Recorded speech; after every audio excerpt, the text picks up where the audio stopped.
और पटना में न्यूज 18 के विशेष कार्यक्रम न्यूज 18 यूथ अचीवर्स में कई युवा उद्यमी और कारोबारी पहुंचे। युवाओं के सपनों की नई उड़ान का ये एक बड़ा प्लेटफॉर्म है जिसमें बिहार के विकास और युवाओं की भूमिका पर इसमें चर्चा होती है। न्यूज 18 के इस कार्यक्रम में कई सिफर से शिखर तक पहुंचे युवा उद्यमी और कारोबारी शामिल हो रहे हैं।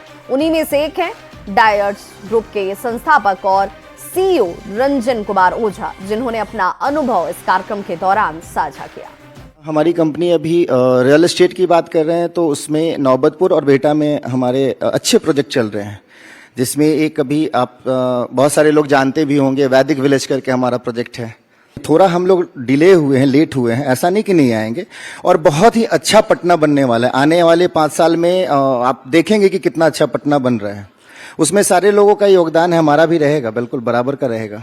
अब अगर एज पर रियल एस्टेट की अगर हम बिजनेस पॉइंट ऑफ व्यू से बात करें तो हमारा कंसेप्ट यहाँ पे कुछ और हो सकता था। हमारा कंसेप्ट हो सकता था कि हम थोड़ा डिस्टेंस को कवर करते। देखिए, बेसिकली हमारा स्टार्टिंग से ही ये माइंडसेट था कि स्टार्टिंग में भी मैंने जब नाम लिखा था ना तो वहाँ आर्च ग्रुप लिखा था। कुछ लोग आए थे, स्टार्टिंग में एक काम चल रहा था, कुछ लोग पूछे भी फ्रेंड लोग कि आर्च ग्रुप का मतलब पता है, आप ग्रुप लगाते हैं?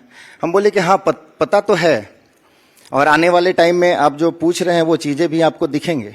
तो एक माइंडसेट था कि नहीं, मुझे डिफरेंट सेक्टर में वर्क करना है। तो अभी हमने कुछ टाइम पहले इंपोर्ट एक्सपोर्ट का काम हमारा स्टार्ट हुआ यहाँ डायर्स के नाम से, जो कि स्पाइसेस में हम लोग डील कर रहे हैं, और खास करके बिहार का जो मखाना वगैरह है उसको हम लोग एक्सपोर्ट करने की तैयारी कर रहे हैं। फिर समझ में आया उसमें कुछ चीज़ें थी टेक्निकलिटी की, मार्जिन वगैरह बहुत थिन हो रहा था। इतना अगर बल्क क्वांटिटी में माल भेज रहे हैं वहाँ से तो इस तरह से रिटर्न नहीं आता है, तो ये बिजनेस अच्छा नहीं हो सकता है।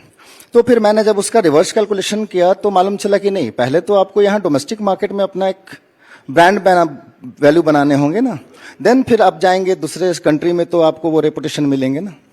नहीं, अब लोगों का कंसेप्ट चेंज हो रहा है। अब लोग बिहार में इन्वेस्ट कर रहे हैं, और क्योंकि बिहार में इसलिए इन्वेस्ट कर रहे हैं क्योंकि बिहार में सबसे ज़्यादा ग्रोथ है।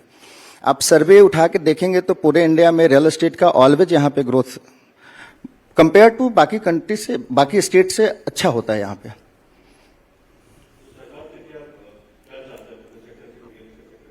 नहीं, ठीक है, चीज़ें जैसे चल रही हैं अच्छी हो रही हैं और भी आगे अच्छे होंगे।